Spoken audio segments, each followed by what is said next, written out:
নামাজের সময় কি 1:30 থেকে 2টা জামাত আদায় করা যাবে কি, বিশেষত জুমা?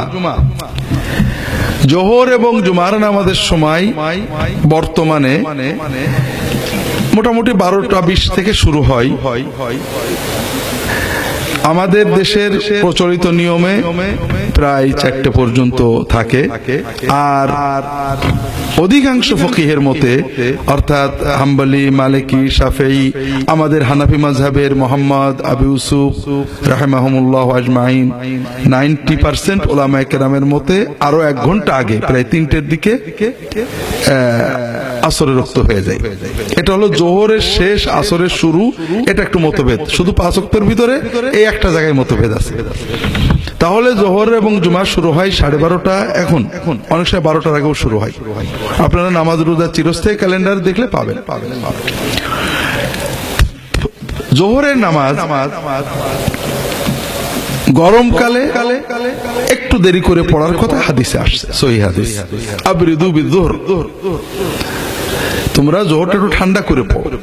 তার মানে 12টায় যদি ওয়াক্ত হয়, 12:30 ওয়াক্ত হয়, আপনি 1:30, 2, 2:30 পড়তে পারেন। এটা সুন্নতের ভিতরে। তবে শীতকালে না, শীতকালে আওয়াল ওয়াক্তে পড়াটাই সুন্নত, উত্তম।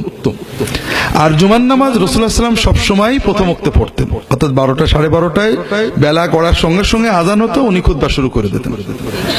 তা আমরা বাংলাদেশের মানুষ যে কায়দায় পড়ি, এটা সুন্নতের খেলাফ, জায়েজ। ওয়াক্ত হবে, নামাজ হয়ে যাবে, কিন্তু আমাদের উচিত ছিল জুমার নামাজটা অন্তত ওয়াক্ত হওয়ার সঙ্গে সঙ্গে শুরু করে দেওয়া। 2-5 মিনিটের ভিতরে খুতবা শুরু হবে, নামাজ হবে। নামাজ শেষ হয়ে যখন জুমার দিন জুমার নামাজ শেষ হয়ে যখন সাহাবীরা বেরোতেন, তখনও বাড়ি ঘরের ছায়া বেরোতো না। তার মানে বেলা এই 1:00 বাজার আগেই নামাজ শেষ হয়ে যেত।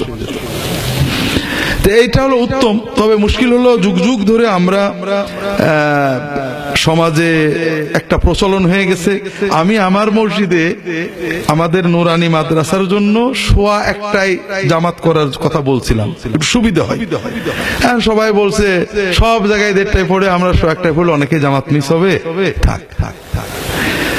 যুগ যুগের একটা বদঅভ্যাস তৈরি হয়েছে, আল্লাহ মাফ করেন। আমাদের আস্তে আস্তে চেষ্টা করতে হবে, সম্ভব হলে এটা জায়েজের ভিতরে। যেহেতু রাসূলুল্লাহ সাল্লাল্লাহু আলাইহি ওয়াসাল্লাম নামাজের ওয়াক্ত দীর্ঘ করেছেন, জোহরের ওয়াক্ত 12টা থেকে 3টে 4টে, প্রায় 3-4 ঘন্টা ওয়াক্ত থাকে। কাজে ঝগড়া না করে সম্ভব হলে সুন্নতের কাছে চলে আসা দরকার।